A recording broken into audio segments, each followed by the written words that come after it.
এবারের বিপিএল এ দর্শকরা দেখছে তানজিদ তামিম ঝড়। ঢাকা ক্যাপিটালস ভালো ফর্মে না থাকলেও নিজের ব্যাটিং দিয়ে এবারের আসরে রাজত্ব করছেন তানজিদ। পাকিস্তানে অনুষ্ঠিত চ্যাম্পিয়ন্স ট্রফির ঘোষিত স্কোয়াডে থাকা ব্যাটারদের মধ্যে একমাত্র তিনি আছেন ফর্মের তুঙ্গে। দারুণ সব শট খেলে নজর কাটছেন এই ব্যাটার। ইতিমধ্যে 10 ম্যাচ খেলে করেছেন 420 রান। চ্যাম্পিয়ন্স ট্রফির আগে তামিমের ধারাবাহিক ফর্মে থাকা এক প্রকার স্বস্তি বাংলাদেশ ক্রিকেটের জন্য। আইসিসি বা এসিসির বৈশ্বিক টুর্নামেন্টগুলোতে খেলতে যাওয়ার আগে বিসিবির বেশ বেগ পেতে হয় টপ অর্ডার নিয়ে।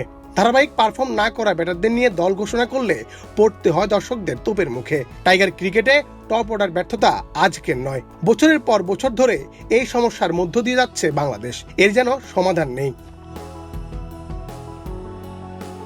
তবে এবার যেন সেই সমস্যার সমাধান তানজিদ তামিম। এবারের বিপিএলে খেলছেন ঢালিউড তারকা নাম্বার 1 শাকিব খানের দলে। তাই তো নিজেও আছেন সর্বোচ্চ রান সংগ্রাহকদের তালিকায় 1 নম্বরে।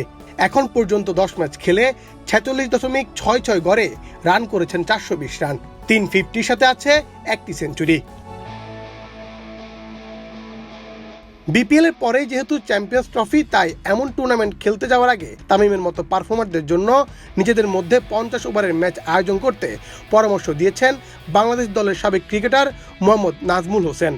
আমাদের যে বিপিএল হচ্ছে তারপরে কিন্তু আমাদের উচিত হবে যে যাতে যেহেতু চ্যাম্পিয়ন্স ওয়ান ডে ফরম্যাটে হবে, যত তাড়াতাড়ি আমাদের যে প্লেয়াররা যারা খেলবে তাদের অলরেডি তো আমাদের টিম ডিক্লেয়ার হয়ে গেছে। আমি বলতে পারি হয়তো আপনার তানজিদ তামিম খুব ভালো অবস্থায় আছে, বাট যেটা ভাই বললেন যে আপনার যে মানে কার এগেইনস্ট টাইম খেলছে, তো এই জিনিসগুলো কিন্তু খুবই ইম্পর্টেন্ট। যদি যেহেতু ওরা অনেকদিন ধরে খেলতেছে, ওরা নিজের মেন্টালি একটা প্রিপারেশন নিয়ে নিতে পারে, তো এটা মনে হয় আমাদের টিমের জন্য ভালো হবে। তানজিদ তামিম এখন পর্যন্ত বিপিএল এ 29টি ছক্কা হাঁকিয়েছেন, যা বিপিএল এর এক আসরে বাংলাদেশিদের মধ্যে সর্বোচ্চ ছক্কা হাঁকানোর রেকর্ড।